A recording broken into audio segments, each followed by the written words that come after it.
नमो भगवते वासुदेवाय। आज हम फाल्गुन मास की कृष्ण पक्ष की चतुर्थ एकादशी के व्रत की कथा कहेंगे। विजया एकादशी व्रत कथा।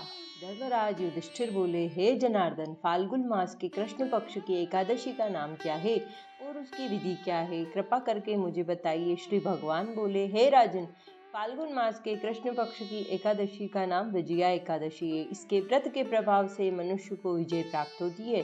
यह व्रत सब व्रतों से उत्तम है। इस विजया एकादशी के महात्म्य के श्रवण व पठन से समस्त पापों का नाश हो जाता है। एक समय देवर्षि नारद जी ने जगत पिता ब्रह्मा जी से कहा, महाराज, आप मुझसे फाल्गुन मास के कृष्ण पक्ष की एकादशी का विधान कहिए। ब्रह्मा जी कहने लगे कि हे नारद, विजया एकादशी का व्रत पुराने तथा नए पापों का नाश करने वाला है। इस विजया एकादशी की विधि मैंने आज तक किसी से भी नहीं कही। यह समस्त मनुष्यों को विजय प्रदान करती है।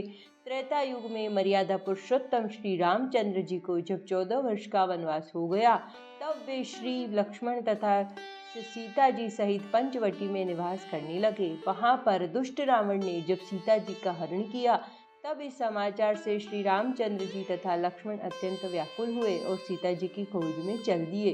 घूमते घूमते जब वे मरणासन जटायु के पास पहुँचे, तो जटायु ने उन्हें सीता जी का वृतांत सुनाकर स्वर्गलोक चला गया। कुछ आगे जाकर उनकी सुग्रीव से मित्रता हुई। बाली का वध किया। हनुमान जी ने लंका में जाकर सीता जी का पता लगाया। उससे श्री रामचंद्र जी और सुग्रीव की मित्रता का वर्णन किया। वहां से लौटकर हनुमान जी ने भगवान राम के पास आकर सब समाचार कहे। श्री रामचंद्र जी ने वानर सहित सुग्रीव की सम्मति से लंका को प्रस्थान किया। जब श्री रामचंद्र जी समुद्र से किनारे पहुंचे, तब उन्होंने मगरमच्छ आदि से युक्त उस अगाध समुद्र को देखकर लक्ष्मण जी से कहा कि इस समुद्र को हम किस प्रकार पार करेंगे। श्री लक्ष्मण जी ने कहा, पुराण पुरुषोत्तम, आप आदि पुरुष हैं, आप कुछ जानते हैं। यहाँ से आधा योजन दूर पर कुमारी द्वीप में वक्कदालभ्य नाम के मुनि रहते हैं। उन्होंने अनेक ब्रह्मा देखे हैं। आप उनके पास जाकर इसका उपाय पूछिए। लक्ष्मण जी के इस प्रकार वचन सुनकर श्री रामचंद्र जी वक्कदालभ्य ऋषि के पास गए और उनको प्रणाम करके बैठ गए। मुनि ने उनको मनुष्य रूप धारण किए हुए पुराण पुरुषोत्तम समझकर उनसे पूछा कि हे राम, आपका आना कैसे हुआ? रामचंद्र जी कहने लगे कि हे ऋषि, मैं अपने सेना सहित यहाँ आया हूँ और राक्षसों को जीतने के लिए लंका जा रहा हूँ। आप कृपा करके समुद्र पार करने का कोई उपाय बतलाइए। मैं इसे कारण आपके पास आया हूँ।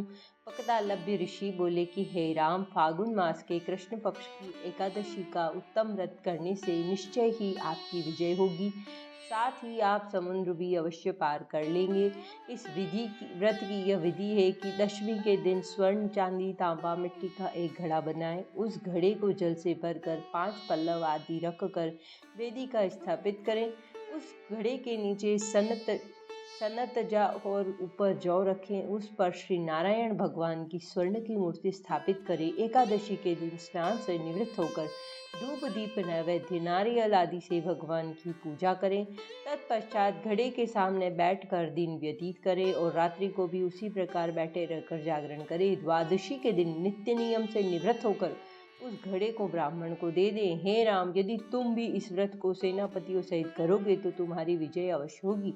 श्री रामचंद्र जी ने ऋषि के कथनानुसार इस व्रत को किया और उसके प्रभाव से दैत्यों पर विजय पाई।